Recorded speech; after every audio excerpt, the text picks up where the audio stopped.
প্রথম টি-20তে দুর্দান্ত জয়, এবার সিরিজ জেতার লক্ষ্যে দ্বিতীয় ম্যাচে মাঠে নামছেন লিটনরা। এই ম্যাচে উইনিং কম্বিনেশন ভাঙার সম্ভাবনাই বেশি। দলে আসতে পারে একাধিক পরিবর্তন। গতি তারকা নাহিদ রানা সাইড বেঞ্চ থেকে সেরা একাদশে জায়গা পাওয়ার দৌড়ে।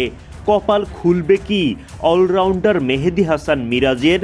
সব মিলিয়ে কেমন হচ্ছে ওয়েস্ট ইন্ডিজের বিপক্ষে সিরিজের দ্বিতীয় টি-20তে টাইগারদের সেরা একাদশ? সেটাই দেখে নেওয়া যাক একে একে। আগের ম্যাচে ওপেনিং করেন দুই বাঁহাতি তানজিদ তামিম ও সৌম্য সরকার। তামিম মাত্র 6 রান করতে পারলেও সৌম্য দেখান দায়িত্বশীল ব্যাটিং। 32 বল থেকে করেন 43 রান।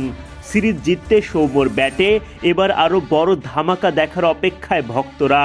যোগ্য সঙ্গ দিতে হবে তানজিদ তামিমকেও। লিটন দাসের wicket keeping captaincy top notch, তবে রানের দেখা নেই তার ব্যাটে। গোল্ডেন ডাকের ভূত তাড়িয়ে এবার রানে ফিরতে হবে অধিনায়ককে। সুযোগ পেয়েও কাজে লাগাতে পারেননি আফিফ হোসেন ধ্রুব। 11 বল থেকে করতে পারেন মাত্র 8 রান।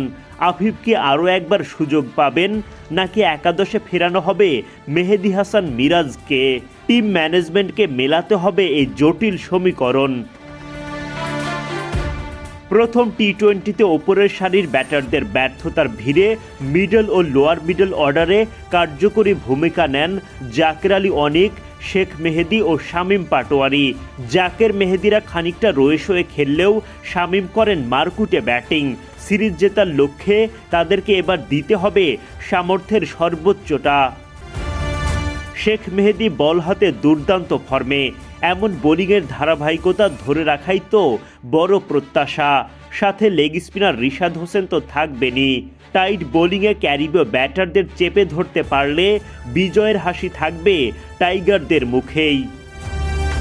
পেস ইউনিটে তাসকিন আহমেদ অবধারিত নাম, তবে জায়গা হারাতে পারেন তানজিম সাকিব। আগের ম্যাচে 4 ওভারে 47 রান খরচায় একটা মাত্র উইকেট তোলেন। এমন খরচে বোলিংয়ের পর তাকে একাদশে বাইরে রাখার শঙ্কাই বেশি। সেক্ষেত্রে সেরা একাদশে জায়গা পাবেন নাহিদ রানা। এছাড়া পেস লাইন আপে প্রথম টি-20 জয়ের অন্যতম নায়ক হাসান মাহমুদের জায়গা পাকা। সিরিজ জয়ের লক্ষ্যে বাংলাদেশ সময় বুধবার ভোর 6টায় ওয়েস্ট ইন্ডিজের মুখোমুখি হবে টাইগাররা। Adnan Ahmed, BD Cric time.